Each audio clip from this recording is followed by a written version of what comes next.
Hello and welcome to our channel. Today we're going to explain the anime series called Spirit Chronicles. There are spoilers ahead. The story kicks off with a bang, literally, as the main man Haruto gets isekai'd via a traffic crash that sends him to a fantasy world. Now reincarnated as a young orphan called Ryo, he has a goal to take revenge on the man who murdered his new world mother, but in the meantime, he's stuck with a bandit of thieves who treat him poorly. Instead of feeding him, they tell him to go outside and wash up as his stink is making the food less tasty. Outside, he meets a group of ladies from the royal palace. They're looking for a kidnapped princess. One of the ladies uses some sort of scan thingy that reveals lots of magical power and optional throwing through our boy. That said, they leave him after saying he doesn't know a thing about this princess chick that they're talking about. When he gets back to his house, he finds out that the gang is dead. Then he hears a voice coming from a bag, and of course, it's the kidnapped princess. So he unties her and promises to get her to safety. Yet unbeknownst to him, an assassin is there, and he doesn't give a flying hoot about kids' lives. Thankfully, while knocked on the ground, a spirit shows up and tells our boy that he has lots of power and that she'll help him unlock it. With the process finished, he stands back and defeats the guy using the memories of him practicing martial arts with his earthly grandpa. After rescuing Princess Flora, Ryo, instead of getting thanked, gets captured under suspicion of being an accomplice in the kidnapping. He's later sent for some investigation, which turns out to just be torture by a douchebag knight in an attempt to get a false confession for them to avoid embarrassment for losing the princess. But he doesn't yield. When the princess wakes up, she tells the story of what happened and asks to see Ryo, who's been beaten near to death. However, since this is a fantasy isekai, he gets healed back to 100% by one of the ladies and is soon cleared of all charges, as well as granted an audience with the king.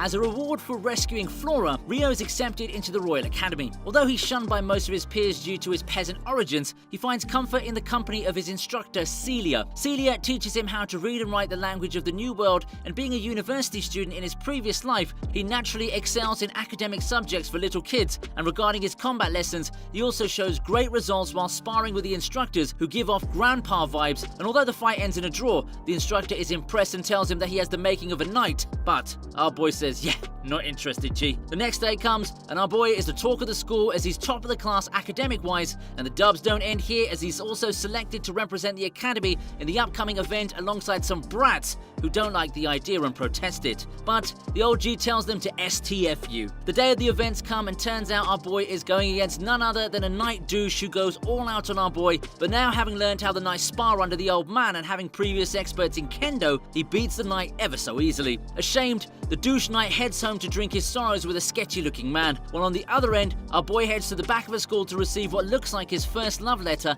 in this new world under the watery eyes of Celia. The next day, the class is sent to the forest for a military exercise. Our boy gets ordered to hold all the luggage by himself. Not wanting to cause any trouble, he agrees, though the princess he saved before offers to help him, but he says, nah, I'm fine. And so the group heads into the wilderness. They arrive at a dead end and get cornered by monsters that are way too strong for practice purposes. At first, the kids weren't that afraid as the monsters wouldn't cause any real injury, but after learning otherwise the hard way, of course, one of the boys runs into the princess, knocking her down the cliff, so Ryo jumps and saves her, sending her back up safely. Meanwhile, Ryo decided to lay down after seeing some of the kids falsely accusing him of being the reason the princess fell. However, when a mentor attacks the kids and the princess, he's forced to come out and save them yet again. Later, we see one of the noblemen talking to the instructor of the school, saying how it was Ryo's fault that endangered their kid, as such the main man is forced to flee from the kingdom after saying goodbye to his flat-chested instructor. While traveling, Ryo comes across a street food cart that's selling noodles and pasta, which makes him think, what if more people made it out of this world? He later then heads to a guild that's kind of like a hotel, and from there he buys all his traveling necessities, assisted by a cute blue-haired maid, is later on revealed to be the one behind the making of the guild and pasta.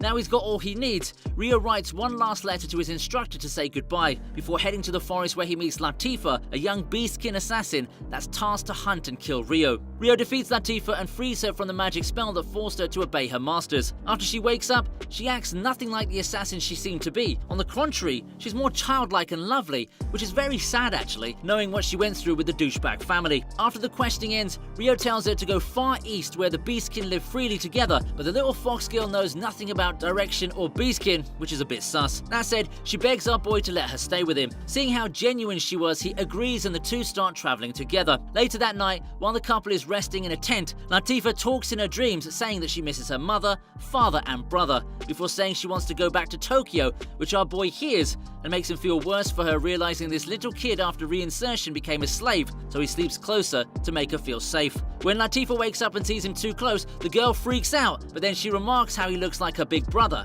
Yes, ladies and gentlemen, she was the little girl on the bus when the accident happened. However, none of them know that yet, so for the meantime, they settle with Latifah addressing Rio as Oni-san. The next night, Rio is attacked by the beastkin of the Forest of Spirits when they assume he kidnapped Latifah merely because he's human. Rio tries to explain peacefully, but they don't listen and gang up on him, resulting in him being knocked out. He talks to his spirit guardian, telling him she's connected to him and he'll be okay, and then he awakens injured and chained. He gets welcomed by an elder lady that apologizes for their kin's actions and invites him to a sitting with the village elders, who also apologize for Rio and offer him anything he wants. So he asks the elders to take Latifah in and take care of her. He also asks if he can stay with the village for a while till the girl gets used to the village life, as she grew attached to him. They accept, and then a spirit comes out of thin air. She's the dryad spirit of the world tree. She reveals that there's a person spirit residing in our boy. A person spirit is what they call them, and the one within Rio is one of the few spirits that are strong enough to take the shape of a person. She also adds this spirit is much stronger than her, and that it's one of the 6 great ancient spirits. With the true nature of Rio's power out of the bag, the elders offer him the best treatment they can by giving him a luxury treehouse to stay in and 3 beastkin ladies to take care of him and Latifah. However, not all things are sweet,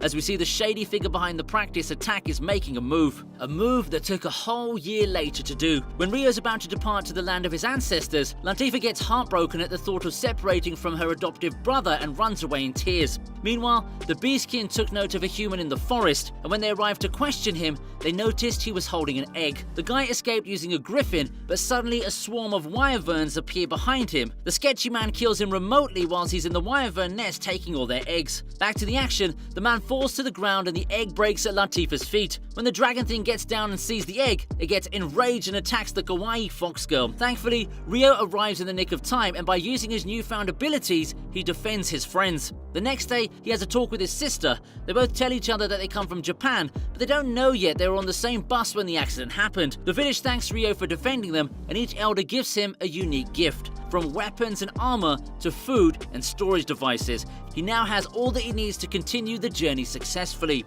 2 months after leaving the forest, Rio arrives in the country of Yagumo, where he meets the chief of the village, an old lady that turns out to be his grandmother. She takes him to a remote location where his parents' graves are and tells him she can't say right away why his parents left, but with time she might be able to. Until then, she offers him a stay at her house along with his cousin, who is 100% made from hot waifu material. Sadly, this fine material is also noticed by scumbags who try to assault her and his new female friend. Rio, who beats his way to the girl's room, sees the alpha douche above the chick, making him reminisce about his mother's death, so overcome with rage, he ends up almost killing the attackers. After the scumbags get detained, he goes to the hills to ponder his actions and thinks to himself about how he's becoming more like his earthly self rather than Rio. The next day, he apologizes to the people for the scene he caused, but they're not mad about it and rather thankful that he was there to protect them, and with that, they enjoy some good food. The next day, Rio's grandma hands a letter to one of the officers to deliver it to his father. After that, Rio and his group heads off towards the capital. After several days,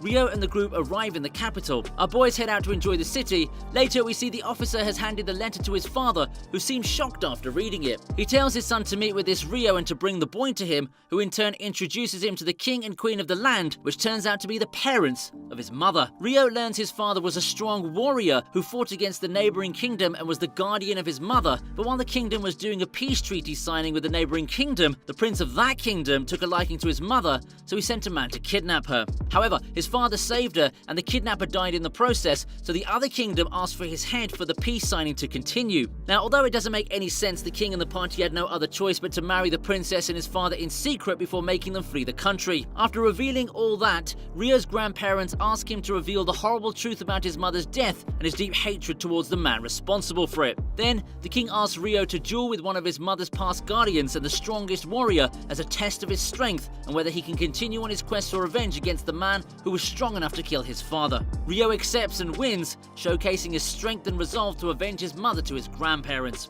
After that, Ryo spends a few more months living in the village, and this time, before he departs from 𝐷𝐷𝐷𝐿 to continue his journey, he gets approached by a fair maiden that confesses her love for him, and sadly, it doesn't matter how much I wanted him to say welcome to the harem, the result would end the same with him saying, sorry, I can't retain your feelings. Although it crushed her heart and mine a little, a chat with the 𝐷𝐷𝐷𝐿 man lifted her spirit and encouraged her to say one last goodbye Naruto style, just like when Sasuke left useless Sakura behind in the Leaf Village. But enough with pleasant memories, back to the story. Now in the Forest of Spirits, Ryo reunites with Latifah and her friends. He meets the elders and asks them if they can prepare a house he can carry in the storage device, then heads to his room to sleep. The next morning comes, and he's surprised when a woman he's never seen before is sleeping beside him in her birthday suit. The mysterious woman appearing before Ryo introduces herself as the guardian spirit, who he names 𝐼𝐸. After finishing his preparations and receiving a teleportation device that allows him to get back faster to the village and an earring that allows him to change the color of his hair, Ryo as well as 𝐼𝐸 travel back to the Bertram Kingdom where it all started. He learns that his friend and teacher Celia Claire is about to be forcibly married to Charles Ardor,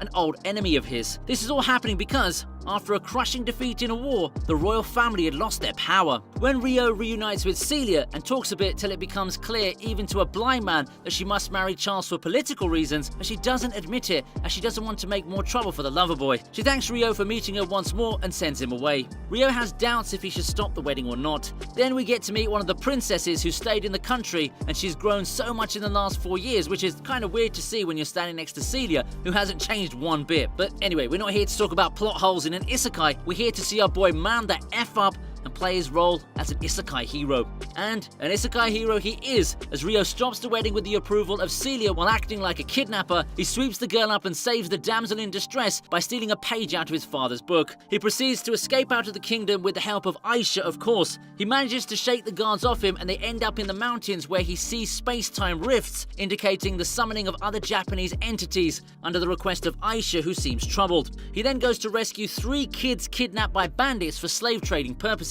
However, the big surprise turns out to be Ayase. His childhood friend slash crush is one of the isekai kids. You heard that right. The studio decided to end the series on a cliffhanger where the main man meets his crush yet again. And oh boy, we can't wait for season 2 to see how the harem situation plays out. Until then, we'll continue delivering some of the best recaps out there, so stay tuned.